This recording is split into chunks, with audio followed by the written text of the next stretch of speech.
आपका एक बार फिर EAV क्लासेस में हार्दिक स्वागत है। मैं आशा करता हूँ आप लोग सब बढ़िया होंगे।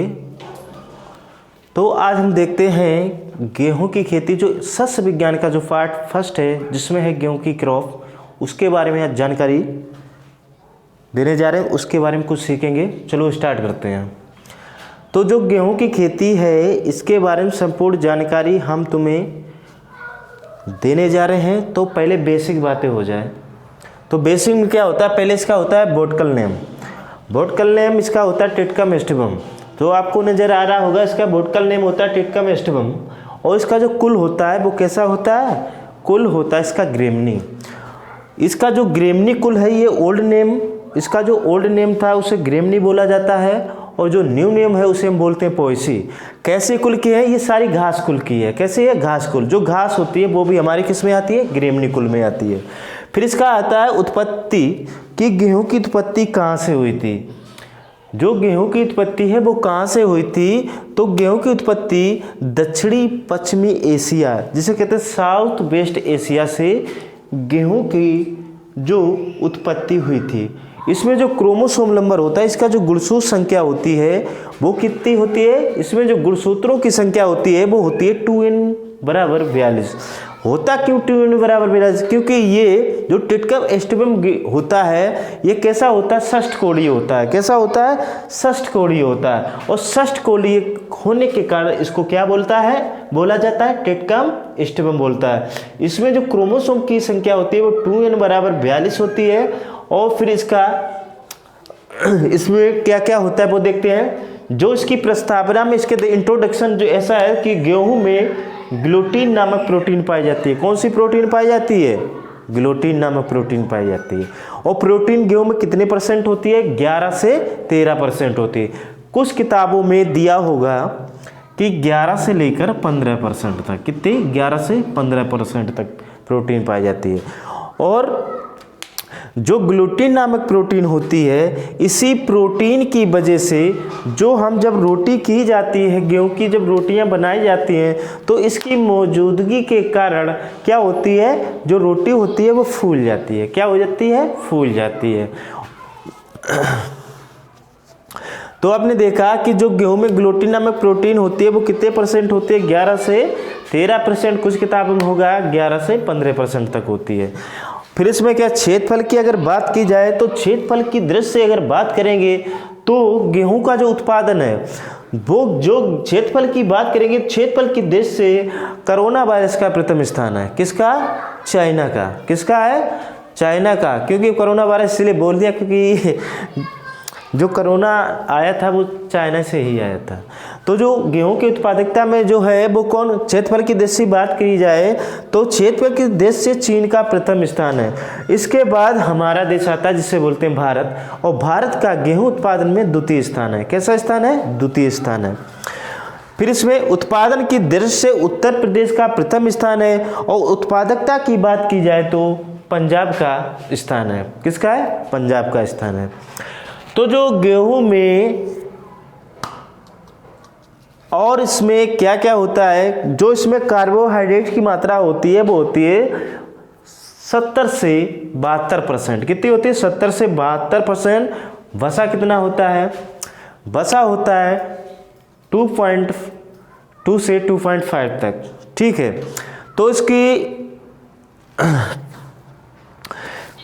फिर इसमें होता है कि गेहूं में ऐसी कौन सी, अगर ग्लूटीन नामक प्रोटीन अधिक ली जाए, क्या की जाए, अधिक लेने से एक बीमारी भी हो जाती है। कौन सी बीमारी हो जाती है गेहूं की, अधिक एवोग्लूटीन की मात्रा अधिक ले, इलोग नामक बीमारी हो जाती है। कौन सी, इलोग नामक। जो गेहूं में अधिक ग्लूटीन की मात्रा लेने से बच्चों में इलोग नामक बीमारी हो जाती है।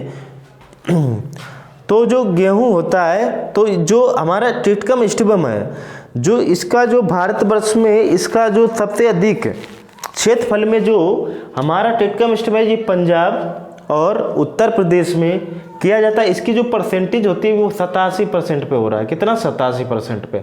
87% में जो सबसे अधिक खेती की जाती है वो टिटकम एस्टेबम की जाती है। किसकी की जाती है? टिटकम एस्टेबम की जाती है। इससे तैयार क्या किया जाता है? इससे चपातियाँ तैयार होती हैं और बेकरी में भी प्रयोग लाया जाता है। बेकरी आप जानते हो जैसे बोलते हैं, जैसे ब्रेड हुआ और वो टोस्ट होते हैं, उनमें इसका प्रयोग किया जाता है। ठीक है।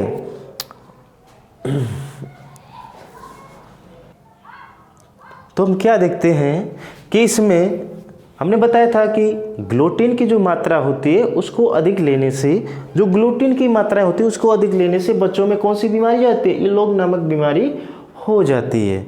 फिर इसमें क्या क्या विटामिन पाई जाती हैं?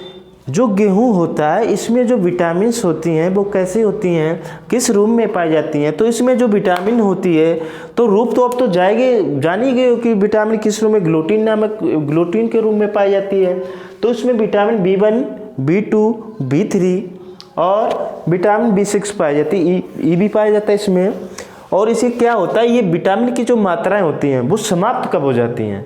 तो आपको ये नहीं पता हो कि विटामिन की मात्रा कब समाप्त हो जाती है? जब गेहूं, तुमने देखा जब गेहूं को हम भरते हैं, उसको पिसाने के लिए जाते हैं, जब वो आटे के रूप में हमें प्राप्त होता है, जब चक्की पे आटे रूप प्राप्त होता है, उसी आटे के रूप में जब उसको पीसा जाता है तो ये सारी जो हम देख रहे हैं vitamin B1, B2, B3, B6, ये सारी जो विटामिन होती हैं वो कैसी हो जाती हैं? समाप्त हो जाती हैं। कैसी हो जाती हैं? समाप्त हो जाती हैं। फिर क्या होता है कि गेहूं किस प्रकार का फल है? गेहूं किस प्रकार का फल है? आपको देखो यहाँ पर नजर आता है गेहूं का जो फल का जो प्रकार होता है वो कैरियोप्सिस प्रकार का होता है। कैसा होता है? कैरियोप्सिस प्रकार का होता है। अगर आपसे पूछा जाए कि गेहूं का फल किस प्रकार का होता है तो गेहूं का फल कैरियोप्सिस प्रकार का होता है। इसका जो पुष्पक्रम होगा, जो गेहूं का ऊपर जो वाली उसमें पुष्पक्रम आता है, तो उस पुष्पक्रम में जो उस पुष्पक्रम को बोलते क्या हैं, उसको बोला क्या जाता है? तो उसको हम बोलते हैं, उस पुष्पक्रम को स्पाइक बाली भी बोल सकते हैं या ईयर भी बोल सकते हैं। क्या बोला जाता है? Spike, year. और हरित क्रांति, हरित क्रांति जब आई थी तो भारत में इस हरित क्रांति को लाया कौन था? भारत में जो हरित क्रांति को लाने वाले थे वो थे डॉक्टर स्वामीनाथन। कौन थे? डॉक्टर स्वामीनाथन। अगर आपको भारत का पूछा जाए तो आपको बताना पड़ेगा डॉक्टर स्वामीनाथन। वर्ल्ड का अगर पूछा जाए तो बताएंगे डॉक्टर बोरलांग। कौन है? डॉक्टर बोरलांग। आई कहाँ से पद्धति थी? ये मेस्को से आई थी। कौन? मेस्को से इसको लाए थे। कौन लाया था? डॉक्टर स्वामीनाथन लाए थे। तो इसमें जब गेहूं में गेहूं के जो खाद्यान्न फसल है, कैसी है? खाद्यान्न फसल है। और जितनी भी खाद्यान्न फसल है, जैसे गेहूं हुआ, धान हुआ, वो सारी कैसे आते हैं? ग्रेमिनी कुल में आती हैं। और इन ग्रेमिनी कुल में आने के साथ साथ इनका क्या क्या प्रयोग किया जाता है वो आपको नजर आएगा। इतनी बात आपको समझ में आ गई होगी। इसका बॉटनिकल नेम क्या था? टिटकम एस्टेबम था। इसका कुल क्या है? इसका जो ओल्ड नेम है वो होता है ग्रेमिनी, न्यू नेम होता है पोएसी। और इसका जो उत्पत्ति स्थान वो क्या था? दक्षिण पश्चिमी एशिया और इसका जो गुणसूत्र, जो क्रोमोसोम नंबर था इसका क्या था? 2n = 42। होता किस प्रकार का है? ये षष्ठ कोणीय होने के कारण इसे हेक्सापोलाइट बोला जाता है और ये इसी टिटकम एस्टेबम गेहूं को बोला जाता है। ये भारत में कितने %? 87% पे होता है। लेकिन भारत के ऐसे 2 राज्य जहाँ पर गेहूं की खेती नहीं की जाती है। एक कौन सा हुआ? एक होता है केरला, दूसरा होता है नागालैंड। यहाँ पर गेहूं की खेती नहीं की जाती है। तमिलनाडु में कुछ लोगों का ना तमिलनाडु भी होती है कि, लेकिन तमिलनाडु में 1% पर, कितने? 1% पर भी खेती की जाती है। ये कहाँ की जाती है? ये तमिलनाडु में की जाती है। इतना आपको समझ में आ गया होगा। गुरु आज के लिए इतना ही छात्रों। कल मिलते हैं। आज का फर्स्ट पार्ट इतना ही हुआ। कल मिलते हैं सेकंड पार्ट में। फिर आपको एक बार गेहूं की खेती के बारे में बताया जाएगा। तब तक के लिए धन्यवाद। जय हिंद, जय भारत।